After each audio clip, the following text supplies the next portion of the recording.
یہ خود سارا دن بازاروں میں خرید و فروخت بھی کریں گے اور ان کے اپنے ماں باپ کاروبار یا نوکریاں کر کے ان کو پالیں گے، مگر یہ کچھ لوگوں کو پیشہ ہمیشہ درویش صرف دیکھنا چاہتے ہیں، ڈاکٹر، اسکالر اور لکھاری۔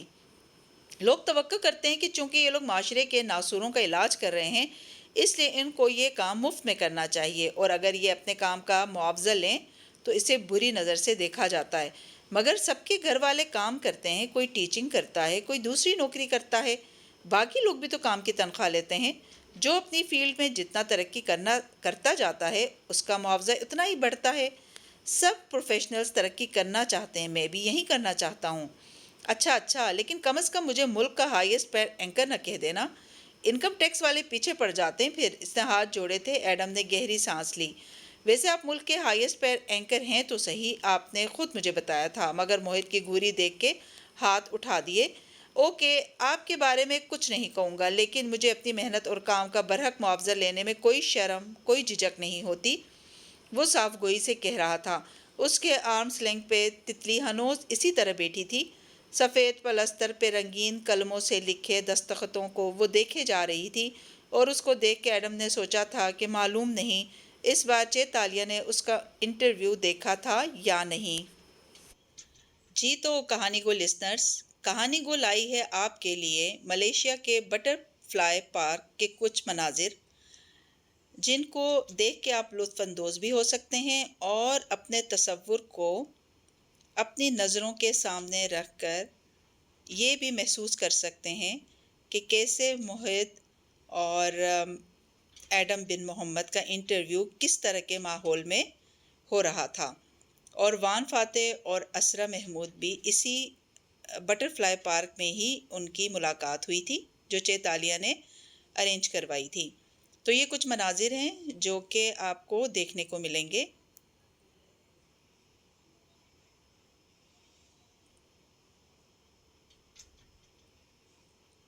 یہ پارک بہت خوبصورت مناظر سے بھرا پڑا ہے، جیسے یہاں پر یہ جھیل جس کے بارے میں بتایا جا رہا تھا، یہ اس کا فرنٹ مین ڈور اس پارک کا،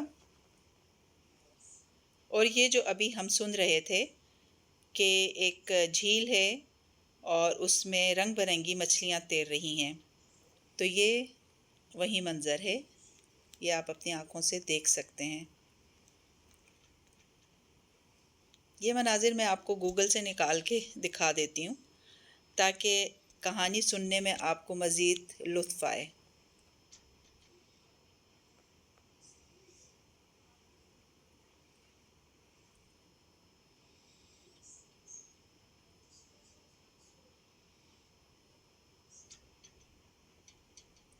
جی، یہ وہ گرین ہاؤس جس میں جا بجا تتلیاں اڑتی پھر رہی تھیں، اور جس طرح کے رنگ کی تتلی آ کے ایڈم بن محمد کے آرمس لینگتھ پہ آ کر بیٹھی تھی، تو یہ منظر آپ دیکھ سکتے ہیں۔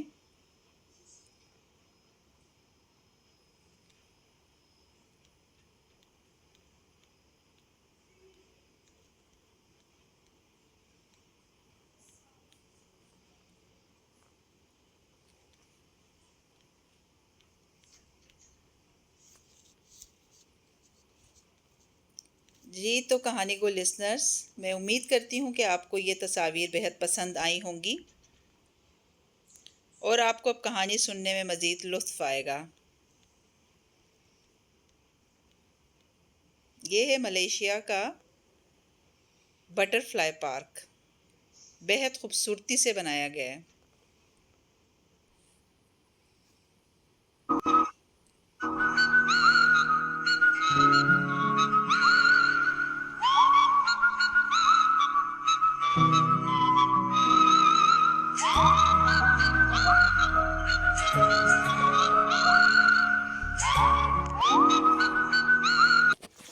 جی، اب ہم اپنی کہانی کو آگے بڑھاتے ہیں۔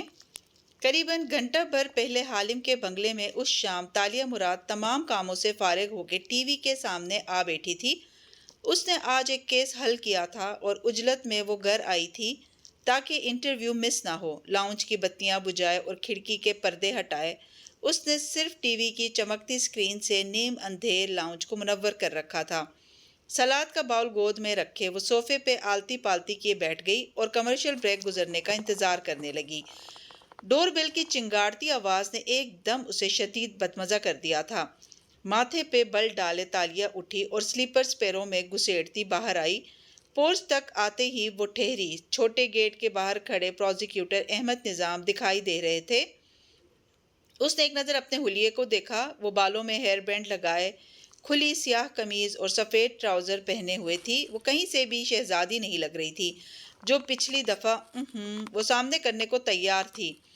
چیتالیہ، مقل ہونے کے لیے معذرت۔ پروزیکیوٹر صاحب اس کو دیکھ کے مسکرائے۔ وہ بھی جبراً مسکراتے ہوئے آگے آئی، دروازہ کھولا اور انہیں راستہ دیا۔ میں آپ کی معذرت قبول کرتی ہوں، آئیے۔ وہ انہیں چھوٹے سے لان میں لے آئی۔ ایک کرسی کو میز کے سامنے یوں رکھا کہ میز کی دوسری طرف سفید کین کا جھولا تھا۔ اندر نہیں بلائیں گی؟ وہ کرسی پہ بیٹھے تو وہ جھولے پہ بیٹھ گئی اور ٹانگ پہ ٹانگ جما لی۔ دونوں کے درمیان اب ایک میز اور بہت سے شکوک حائل تھے۔ آپ سرچ وارنٹ کے ساتھ آئیں تو بلا لوں گی، تالیہ نے سنجیدگی سے ان کو دیکھ کے کہا جو مسکرا کے اطراف کا جائزہ لے رہے تھے۔ شام ابھی روشن تھی اور گھاس خشک تھا۔ تالیہ کے بائیں ہاتھ کھڑکی تھی جس سے اندھیر لاؤنج میں چمکتی ٹی وی اسکرین دکھائی دے رہی تھی۔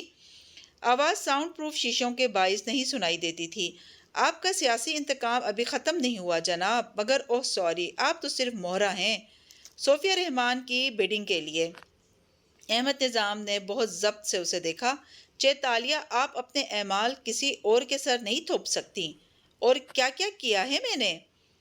بظاہر کچھ بھی نہیں۔ میں نے آپ کے کاغذات بہت باریک بینی سے پڑھے ہیں۔ گو کہ میں جانتا ہوں کہ آپ ایک آرٹ تھیف اور کون وومن ہیں، مگر اپنی ہر واردات سے کمائے پیسے کو آپ نے خوبصورتی سے کسی پینٹنگ کی فروخت کی مد میں ڈال کے سفید کر رکھا ہے۔ اگر صوفیہ رحمان آپ جتنی عقل مند ہوتی تو اپنے کالے دھن کا منی ٹریل پہلے دن سے بنا رکھتی، مگر حکمران طبقہ منی ٹریل اس لیے نہیں بناتا کہ انہیں پکڑے جانے کا ڈر نہیں ہوتا۔ آپ کو تھا اور میں آپ کی ذہانت کی قدر کرتا ہوں۔ اچھا تو اب میں چور بھی ہوں۔ یوں کریں 2-4 قطر بھی ڈال دیں میرے اوپر، کیس ذرا مضبوط ہو جائے گا۔ میری بات ابھی مکمل نہیں ہوئی چیتالیہ۔ وہ مسکرائے اور پروزیکیوٹر، ایسی مسکراہٹ کسی بھی مشتبہ شخص کو چونکانے کے لیے کافی ہوتی ہے۔ میں نے کہا نا، آپ نے اپنی ملکیت میں موجود ہر شے کس طرح خریدی، ساری دولت کس طرح بنائی، آپ کے پاس ہر چیز کا پیپرز میں منی ٹریل ہے، سوائے ایک چیز کے۔ وہ ٹھہر کے اس کی آنکھوں میں دیکھنے لگے تو تالیہ نے گہری سانس لی۔ آپ کو تو مسٹری رائٹر ہونا چاہیے تھا۔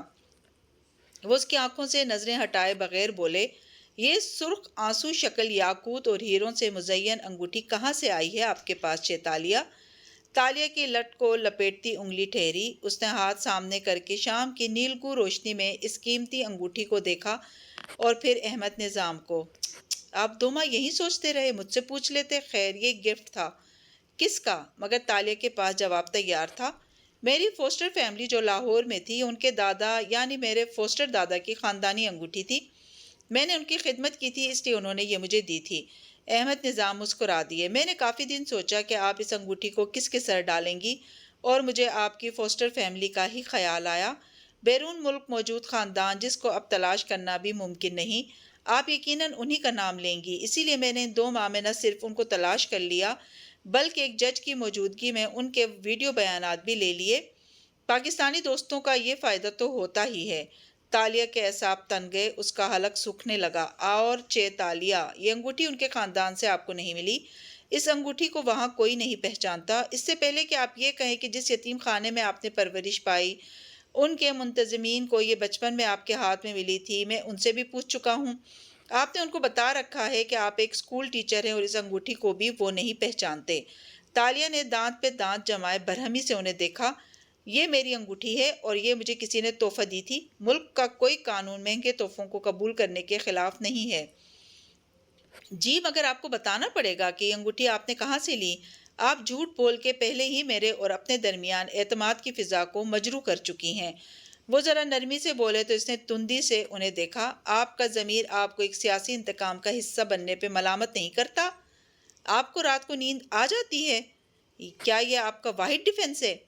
وہ چپ رہ گئی، پھر گہری سانس لی۔ یہ انگوٹھی مجھے جس نے بھی دی تھی، میں اس کا نام نہیں بتانا چاہتی، وہ مجھ سے شادی کرنا چاہتا تھا اور آپ نے اس سے شادی نہیں کی۔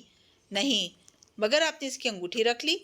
یہ تحفہ تھا اور تحفہ دیتے وقت اس نے مجھے پروپوز نہیں کیا تھا، مگر پروپوزل وصول کرنے کے بعد آپ نے انکار کے ساتھ انگوٹھی واپس نہیں کی۔ آپ مجھے میری اخلاقیات پہ جج نہ کریں تو بہتر ہوگا، یہ میرا ذاتی معاملہ ہے۔ وہ غرائی تھی، اس کی رنگت دہکنے لگی تھی اور دماغ ماؤف ہو رہا تھا۔ آپ مجھے اپنے اس سوٹر کا نام بتا دیں تو میں اس کا بیان لے کر یہ کیس ختم کر دوں گا۔ اس نے بے بسی بھرے غصے سے اسے دیکھا۔ وہ ایڈیٹ پروزیکیوٹر 557 برس پرانے ایک سلطان کا بیان کیسے لے سکتا تھا؟ میں نے کہا نا، یہ تحفہ تھا اور میں نے اسے رکھ لیا ہے، یہ کوئی جرم نہیں ہے، مجھے اس کو ثابت کرنے کی بھی ضرورت نہیں ہے۔ ایکچولی آپ کو ہے۔ انہوں نے کوٹ کی جیب سے ایک ننھا فولڈر نکالا اور اس کے سامنے کھول کے رکھا۔ تالیہ نے بھوئیں بچے اس پہ نگاہ ڈالی۔ شام کی روشنی مطالعے کے لیے نامناسب تھی۔ میرے پاس اس کو پڑھنے کا وقت نہیں ہے۔ یہ انگوٹھی صوفیہ رحمان کی ہے۔ جھولے پہ بیٹھی تالیہ ساخت رہ گئی، اس کا دماغ بھگ سے اٹھ گیا۔ واٹ؟ اس نے تیزی سے فائل اٹھائی اور صفحے پلٹائے۔ یہ انگوٹھی 4 ماہ قبل صوفیہ رحمان کے لاکر سے چوری ہوئی تھی۔ اس کی رپورٹ انہوں نے خفیہ اداروں کو دی تھی اور اس رپورٹ میں لکھی انگوٹھی کے ڈسکرپشن اور تصاویر ہو بہو آپ کی انگوٹھی والی ہیں۔ اس میں اس جولر کا بیان بھی ہے جس نے انگوٹھی بنائی تھی۔ ہم نے آپ کی تصاویر اس کو دکھائی ہیں اور وہ اس انگوٹھی کو پہچان گیا ہے۔ میں آپ کے پاس اس انگوٹھی کا وارنٹ لیے حاضر ہوا ہوں، ہمیں اس کو فرانسک میں بھیجنا ہوگا۔ اس نے فائل رکھی اور تیکھی نظروں سے اسے دیکھا۔ میرا آپ سے ایک سوال ہے پروزیکیوٹر صاحب، پوچھئے۔ آپ نے بہت اچھی تفتیش کی ہے۔ میری انگوٹھی پہ آپ کو شک گزرا اور صوفیہ رحمان کی انگوٹھی کی گمشدگی کی رپورٹ سے اس کو میچ کیا تو آپ کو یقین ہو گیا کہ یہ وہی انگوٹھی ہے؟ بالکل۔ مجھے صرف اتنا بتائیں، پہلے کیا دیکھا تھا آپ نے، میری انگوٹھی یا صوفیہ رحمان کی رپورٹ؟ ایکسکیوز می، میں خود ہی بتائے دیتی ہوں۔ آپ نے 2 ماہ میری انگوٹھی پہ ریسرچ کی اور جب آپ کے بڑوں نے آپ سے پوچھا کہ تالیہ ابھی تک گرفتار کیوں نہیں ہوئی تو آپ نے کارکردگی ظاہر کرنے کے لیے اس انگوٹھی والے شبے کو پیش کر دیا۔ پھر اس کے بعد اچانک سے ایک دن آپ کو صوفیہ رحمان کی رپورٹ دے دی گئی۔ آپ اپنی فتح کے نشے میں اتنے دھت تھے کہ یہ بھی نہیں سوچا کہ ایجنسیاں صوفیہ رحمان کی ہیں، جولر صوفیہ رحمان کا ہے اور پولیس بھی صوفیہ رحمان کی ہے۔ انہوں نے منٹوں میں جعلی رپورٹس بنا کے دیں اور آپ نے یقین کر لیا۔ آپ اس انگوٹھی کو لے جائیں، انگلی سے نوچ کے انگوٹھی اتاری اور جیولر سے پوچھیں کہ اس کے ڈائمنڈ پہ کوئی لیزر انسکرائبڈ کوڈ تھا۔ آج کل کے ہر ڈیزائنر ڈائمنڈ پہ کوڈ ہوتا ہے اور یہ انگوٹھی آج کے دور کی ہے ہی نہیں۔ مگر نہیں، فرانسک لیب اس کو صوفیہ کی انگوٹھی ثابت کر بھی دے گی۔ اور یہ تصاویر، یہ تو کوئی بچہ بھی فوٹو شاپ کر سکتا ہے، مگر میں بغیر کسی خوف کے آپ کو یہ انگوٹھی دے رہی ہوں۔ زور سے انگوٹھی میز پہ پٹکی، کیونکہ میں آپ سے نہیں ڈرتی اور میں ایک بات جانتی ہوں، میں نے یہ انگوٹھی چوری نہیں کی، یہ میری ہے، یہ میرا تحفہ ہے اور میں ہر عدالت میں جا کے خود پہ لگا یہ الزام غلط ثابت کروں گی۔ آپ جا سکتے ہیں۔ احمد نظام کے چہرے کے تاثرات تن چکے تھے۔ چیتالیہ، انگوٹھی کو ٹشو میں اٹھایا اور ایک زپ لاک بیگ میں ڈالتے ہوئے وہ بولے، میں آپ کو ویکنڈ تک کا وقت دیتا ہوں، آپ ملک سے باہر نہیں جائیں گی، آپ انڈر آبزرویشن ہیں، آپ ویکنڈ تک مجھے اس سوٹر کا پتہ بتا دیں، میں یہ کیس ختم کر دوں گا۔ تالیہ نے تمسخرانہ مسکراہٹ کے ساتھ اسے دیکھا۔ آج مجھے اس بات پہ فخر ہے کہ میرا ماضی اتنا اجلا نہیں ہے، کم از کم ہم جیسے لوگوں کو ایمانداری کا زوم یوں مغرور اندھا نہیں بنا دیتا۔ اور تنفر سے رخ پھیر لیا۔ اس کی مٹھیاں بچی ہوئی تھی اور چہرہ غصے سے دہک رہا تھا۔ پروزیکیوٹر احمد نظام نے کار میں بیٹھتے ہوئے بے اختیار سوچا تھا، میں نے واقعی انگوٹھی کی بابت اس سرکاری افسر کو بتایا تھا جو یہ کیس سب سے پہلے میرے پاس لایا تھا، اور پھر چند دن بعد اچانک سے ایک دوسرے پروزیکیوٹر نے صوفیہ رحمان کی انگوٹھی کی فائل دکھائی۔ کیا واقعی یہ اتفاق تھا یا؟ انہوں نے سر جھٹکا۔ وہ ایک مکار کون ویمن ہے، وہ میرے دماغ کے ساتھ کھیل رہی ہے۔ اگر وہ سچی ہے تو اس آدمی سے مجھے ملوا دے جس نے اسے یہ تحفہ دیا ہے، بات ختم۔ مگر نہیں، تالیہ مراد چور ہے اور یہ انگوٹھی اس کو چور ثابت کرنے کا واحد راستہ ہے۔ تم نے اس انگوٹھی کا ٹریل پہلے سے کیوں نہیں بنایا تالیہ؟ اف، تم اتنی بڑی غلطی کیسے کر سکتی ہو؟ رات میں وہ لاؤنج میں سر پکڑے بیٹھی تھی اور داتن غصے میں آگ بگولا اس کے سامنے کھڑی تھی۔ صرف وہ انگوٹھی نہیں، ملاقہ سے لائے کسی زیور کا ٹریل نہیں بنایا میں نے۔ وہ سارا زیور ایک محفوظ لاکر میں ہے جو کہ میرے نام پہ نہیں ہے، اس لیے اس ایڈیٹ کو اس کا علم نہیں ہو سکا۔ انگوٹھی بس پہنتی تھی تو اس نے دیکھ لی۔ اف، مجھ سے اتنا بڑا بلنڈر ہو گیا۔ وہ ماتھے کو پکڑے سر جھکائے بیٹھی تھی۔ فاتح رامزل کا ساتھ دینا تمہیں بہت مہنگا پڑ رہا ہے تالیہ۔ مگر میں نے کچھ غلط نہیں کیا داتن، وہ سر اٹھا کے جیسے اچنبے سے بولی۔ یہ میرا زیور تھا، میرا جائز زیور، مجھے اس کا نہ خوف تھا نہ گلٹ، اس لیے میں نے اس کو نظر انداز کر دیا۔ اب کیا ہوگا؟ کچھ نہیں ہوگا۔ اس نے سر جھٹک کے میز سے آئی پیڈ اٹھا کے گود میں رکھا اور اسکرین روشن کی۔ جب انسان ایماندار ہو جائے تو ماضی کے گناہوں پہ اسے کوئی نہیں پکڑ سکتا۔ اللہ تعالیٰ ایسے انسان کا خود پردہ رکھتا ہے۔ یہ ایڈم کہتا ہے، مجھے یقین ہے میری ایمانداری کے بدلے سارے کائنات میرا پردہ رکھے گی۔ یہ لوگ مجھے ملایا کا کانٹا نہیں ثابت کر پائیں گے، تم دیکھنا۔ وہ اب روشن اسکرین پہ انگلی پھیر رہی تھی۔ مجھے ایڈم کا انٹرویو دیکھنا ہے۔ داتن اسے دیکھ کے رہ گئی۔ ایڈم تمہارے لیے کیا ہے تالیہ؟ تالیہ نے حیرت سے اسے دیکھا۔ وہ میرا دوست ہے۔ اور تم نے کبھی سوچا کہ وہ تمہارے بارے میں کیا سوچتا ہے؟ شاید انگوٹھی کا ٹریل واحد چیز نہیں ہے جس کو تم نظر انداز کرتی رہی ہو۔ خفگی سے کہہ کے داتن آگے بڑھ گئی۔ وہ چند لمحے اچنبے سے اسے دیکھے گئی، پھر سر جھٹک کے اسکرین کی طرف متوجہ ہو گئی۔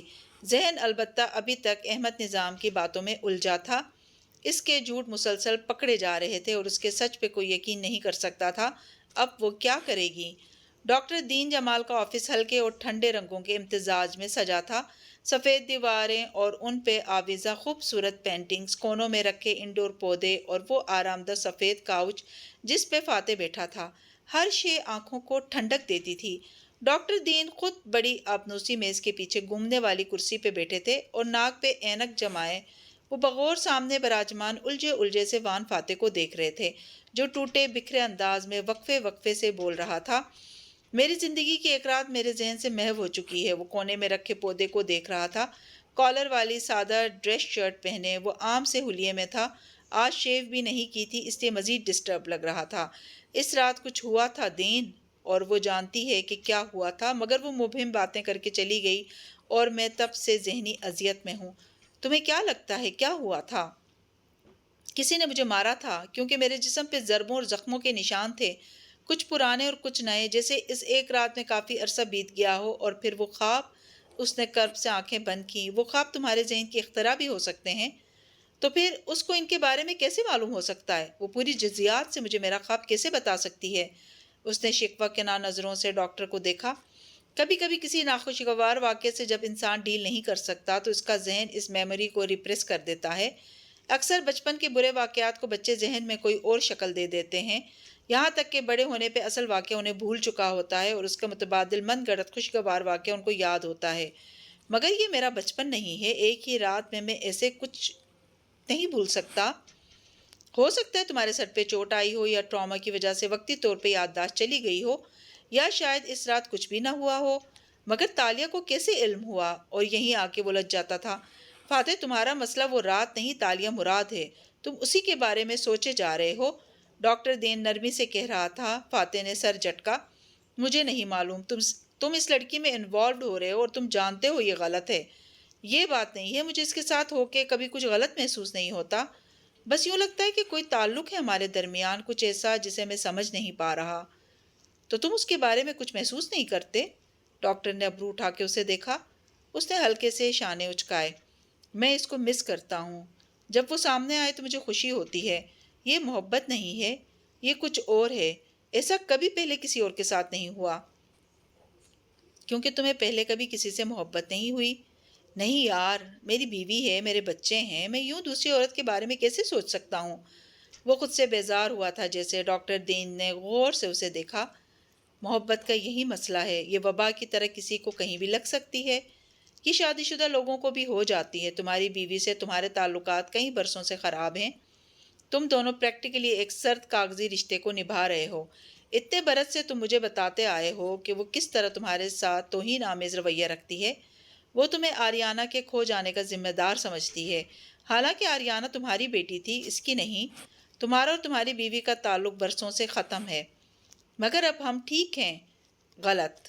اب تمہاری بیوی نے رویہ بدلا ہے کیونکہ وہ تالیہ مراد سے خوفزدہ ہے۔ تم بے شک نہ مانو، مگر میں اس کرسی پہ اس لیے بیٹھا ہوں کیونکہ میں انسانی رویوں کو پڑھ سکتا ہوں۔ تم اپنی بیوی سے بہتر تعلقات کے خواہاں ضرور ہو، مگر انسان کے دل سے جب ایک دفعہ اس کا اسپاؤس اتر جائے تو اس رشتے کو واپس پرانی حالت پہ لانا ممکن نہیں ہوتا۔ تم معاشرے کے لیے اس کے ساتھ رویہ بہتر کر سکتے ہو اور تم دونوں سکون سے بھی رہ سکتے ہو، مگر محبتیں اپنی مرضی سے زندہ نہیں ہوتیں۔ تو پھر میں کیا کروں؟ وہ جیسے ہار مان گیا تھا۔ ڈاکٹر دین ہاتھ باہم پھنسائے آگے کو ہوئے سنجیدگی سے کہنے لگا، تم ایک ایکسٹرا آرڈنری لڑکی کے ساتھ چند ماہ کام کرتے آئے ہو۔ میں ابھی تک اس لڑکی کو ٹھیک سے نہیں سمجھ سکا۔ جتنا تم نے بتایا ہے اس سے معلوم ہوتا ہے کہ اس کی شخصیت کی مضبوطی، اس کی ذہانت، غرض اس کی ہر بات تمہیں متاثر کرتی ہے۔ اگر وہ لڑکی واقعی کوئی چور ہے جیسا کہ تمہیں بتایا گیا ہے تو اس نے تم سے کچھ کیوں نہیں چرایا؟ اس نے صرف تمہاری مدد کی، وہ تمہارے کام آئی، مگر کیوں؟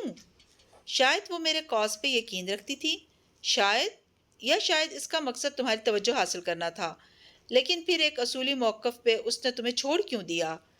اگر وہ تمہیں صرف حاصل کرنا چاہتی تھی تو اسے تمہارے ارد گرد منڈلانا چاہیے تھا۔ اگر وہ تمہیں نقصان دینا چاہتی تھی تو ابھی تک تمہیں نقصان کیوں نہیں پہنچا؟ ایک کون وومن اگر خود کو لائم لائٹ میں لے آئے تو اس کا دھندا ہی ختم ہو جائے گا کہ سب اس کو پہچاننے لگیں گے۔ کوئی انسان اتنا سیلف لیس ہو کہ کسی کے لیے کام صرف ایک صورت میں کرتا ہے۔ کس صورت میں؟ وہ دھیان سے اس کو سن رہا تھا۔ محبت میں، کیونکہ محبت انسان کو بے بس بنا دیتی ہے۔ آپ مختلف طریقوں سے خود کو اس شخص کے قریب رکھنا چاہتے ہیں، چاہے اپنی دنیا داؤ پہ بھی لگ جائے۔ تم کہہ رہے ہو کہ اسے مجھ سے محبت ہے؟ ہو بھی سکتی ہے، مگر وہ ہمارا مسئلہ نہیں ہے۔ ہمارا مسئلہ تم ہو۔ فاتح، محبت شادی شدہ لوگوں کو بھی ہو جاتی ہے، مگر سمجھدار انسان اس سے پیچھا چھڑا لیتے ہیں۔ وہ لڑکی شادی شدہ ہے، حالانکہ اس کا شوہر کبھی منظر پہ نہیں آیا، مگر اس نے تمہارے پاس کام چھوڑ دیا تاکہ وہ تم سے پیچھا چھڑا لے۔ تمہارے 2 بچے ہیں، تمہاری ایک سیاسی پوزیشن ہے۔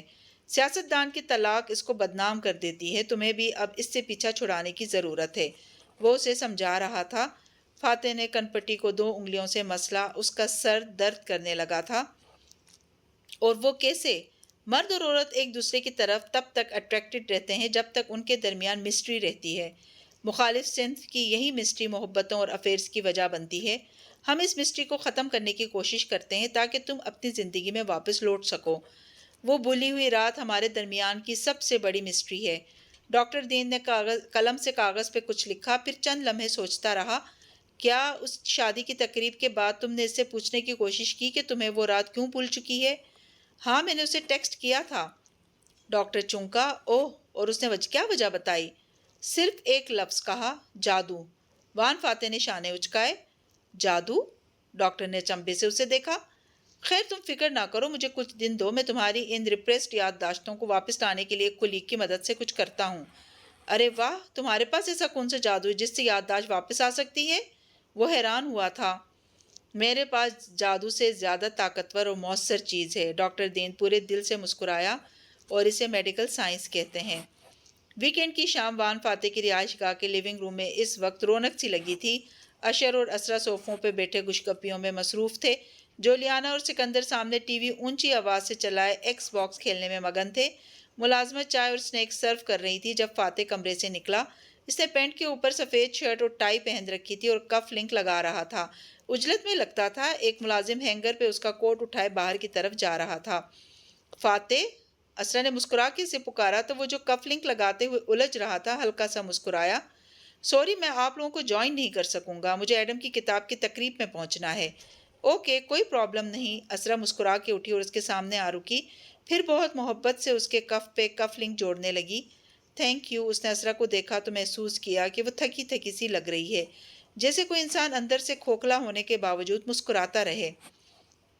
تم ٹھیک ہو؟ ہاں، مگر یادداشت کمزور ہونے لگی ہے۔ بتانا ہی بھول گئی کہ تالیہ نے سویٹس بھیجی تھیں۔ ماتھے کو چھو کے اس نے ملازمہ کو آواز دی۔ پھر بچوں کو والیوم ہلکا کرنے کا کہا۔ سکندر نے تابعداری سے آواز کم کی تو ذرا خاموشی ہوئی۔ ایسے میں اسرا کی بات سب گواہوں نے غور سے سنی تھی۔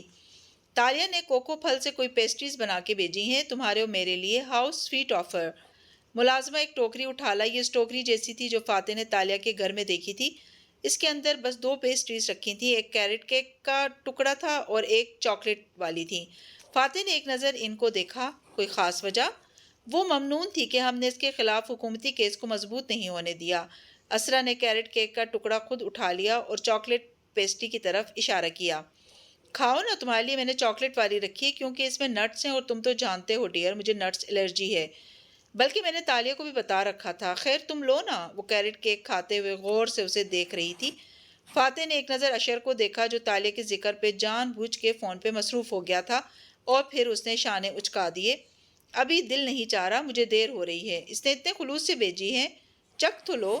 واپس آ کے وہ سب کو خداحافظ کہتا دروازے کی طرف بڑھ گیا۔